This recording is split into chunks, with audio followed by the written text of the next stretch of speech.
एहसास।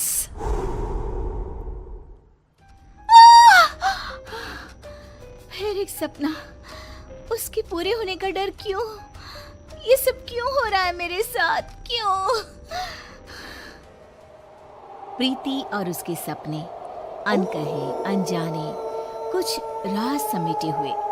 ये कहानी शुरू होती है बंगाल के एक छोटे से शहर वीरानगंज से, जहां प्रीति अपने परिवार के साथ रहती थी। उसे बचपन से ही अजीबोगरीब एहसास हुआ करते थे, जिसके होने की वजह से वो आज तक अनजान थी। क्या हुआ बेटा, तू चीखी क्यों?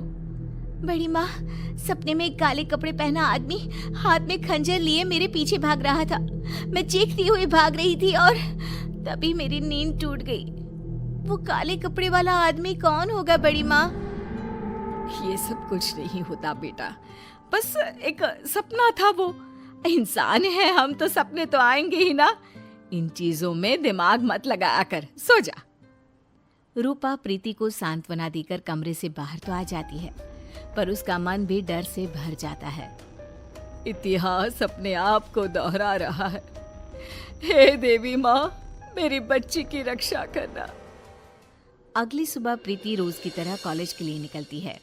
रास्ते में उसकी नजर हूबहू वैसे ही आदमी पर पड़ती है जिसे उसने सपने में देखा था। उसका चेहरा बिल्कुल काला और आंखें लाल थी।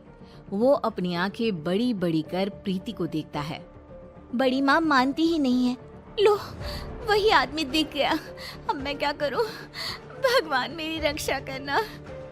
प्रीति जैसे ही ये बात कहकर पीछे मुड़ती है, वो आदमी अचानक ही गायब हो जाता है। मेरा हाथ, बहुत जलन हो रही है।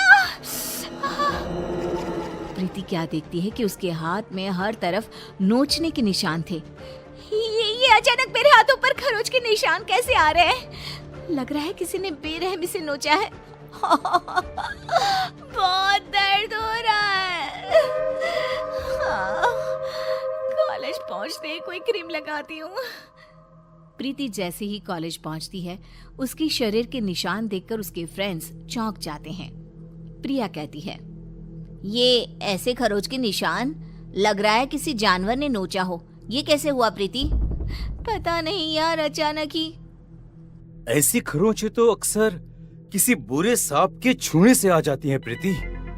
क्या यार, तू भी इसे डरा रहा है? अरे लग गई होगी कोई चोट। कोई चोट नहीं लगी मुझे। शिवम सही कह रहा है। मुझे रास्ते में एक अनजान शख्स दिखाई दिया और उसे मैंने सपने में भी देखा था। फिर अचानक ही वो कहीं गायब हो गया और मेरे शरीर पर ऐसे निशान आ गए।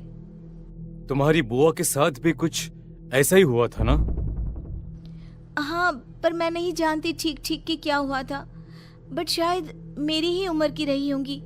मेरी तरह वो भी घटनाओं के होने से पहले उनको महसूस कर लिया करती थी।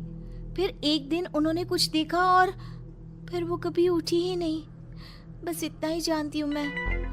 तुम लोग ये सब क्या लेकर बैठ गए? प्रीति को दवा लगा दो पहले, और चलो हम लोग कॉलेज के बाद कहीं घूमने जाते हैं, मजा आएगा। प्रीति का मूड ठीक करने के लिए कॉलेज के बाद सभी घूमने निकल पड़ते हैं।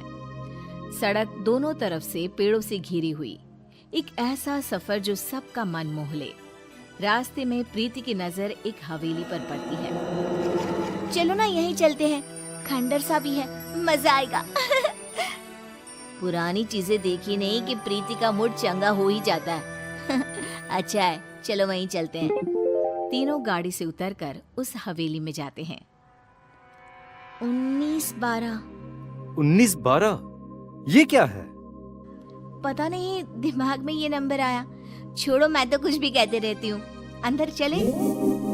तीनों उस पुरानी हवेली के अंदर जाते हैं। प्रीति जैसे ही हवेली की दहलीज पर कदम रखती है, अचानक आंधी तूफान सा माहौल हो जाता है और तेज ठंडी हवा बहने लगती है। प्रीति के शरीर के खरोच के निशान वापस से हरे हो जाते हैं। ये निशान बहुत जल रहे हैं। मौसम के बदलते हुए रुख को देखकर सभी फौरन अंदर हवेली में चले जाते हैं। अंदर तीनों इधर उधर घूमने लग जाते हैं। तभी प्रिया के हाथ एक नेम प्लेट लगती है जिस पर 1912 ही लिखा हुआ था। प्रीति देख, इस नेम प्लेट पर क्या लिखा हुआ है? कर्णिका पैलेस 1912। तेरी बुआ का नाम भी तो कर्णिका ही था ना? हाँ, मतलब कि ये घर मेरा भी है, पर सबने आज तक ये छुपाया क्यों? तभी प्रीति ऊपर देखती है जहाँ उसे गैलरी में वही काला साया दिखाई देता है जो प्रीति को देखकर मुस्कुराता है। देखो फ्रेंड्स, वही काला साया है ऊपर। सभी ऊपर देखते हैं पर ऊपर कोई नहीं होता। कहाँ गया? अभी तो यही था। मुझे कुछ एहसास हो रहा है फ्रेंड्स, लगता है मानो इसी हवेली में मैं रही हूँ, पहले, बहुत पहले। तभी अपनी आंखों के सामने प्रीति को कुछ चीज दिखाई देनी शुरू होती है। वो देखती है कि उसकी बुआ उसी अनजान आदमी के साथ कोई तंत्र साधना कर रही है। तुमने जो कहा मैंने किया ना, अब तो मुझे जाने दो ना। नहीं कर्णिका, अब तुम पूरी तरह से मेरी हो। ये कहते ही वो आदमी कर्णिका को छूता है और कर्णिका का शरीर पूरी तरह काला पड़ जाता है और वो मर जाती है और वापस से प्रीति को सब कुछ पहले की तरह नॉर्मल दिखने लग जाता है। ये सब क्या है?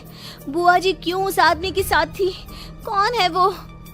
तभी शिवम और प्रिया के सामने भी वो अनजान आदमी आ जाता है। कैसी हो कर्णिका?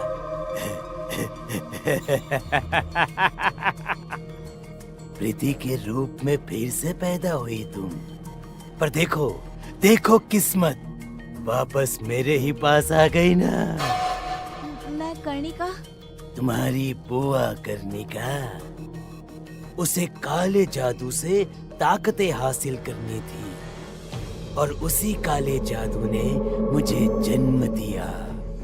उसकी ताकत की लालच उसे ही खा गई और वो दोबारा तुम्हारे रूप में पैदा हुई। इसलिए तुम में बहुत सी शक्तियां हैं, पर अब तुम्हारे जाने का समय हो गया है प्रीति। वो कर्णिका थी, मैं प्रीति हूँ। मुझे किसी भी ताकत की कोई लालच नहीं है। यू कांट डिस्ट्रॉय मी। वो काला साया प्रीति के पीछे भागता है, बिल्कुल उसी तरह जैसा उसने सपने में देखा था। प्रीति भागती हुई ऊपर कमरे में खुद को बंद कर लेती है। आज मेरा सपना ही मुझे बचाएगा। प्रीति अपने सपने को याद करती हुई कमरे के एक कोने में पड़े एक मटके को निकालकर जमीन पर छोड़ देती है और साया गायब हो जाता है।